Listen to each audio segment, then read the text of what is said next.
Andres, Quezon Province. Maganda yung mga view nila dito.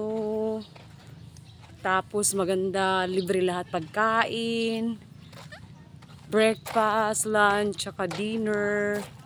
Tapos ang gaganda ng mga resort nila. Hindi ka magsisisi. Kaso nga lang, malayo pero ang ganda, sulit naman. Sulit ang ano nila dito kasi talagang aasikasuhin ka nila ng mabuti, hindi kanila pababayaan.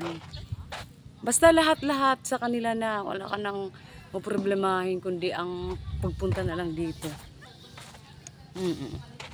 Kaya kung ako ibabalik dito, gusto ko kasama ko na si Mike.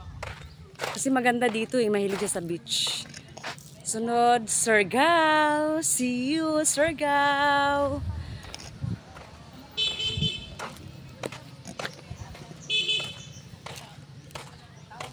Marami din ditong mga mga nyug, ang ganda oh.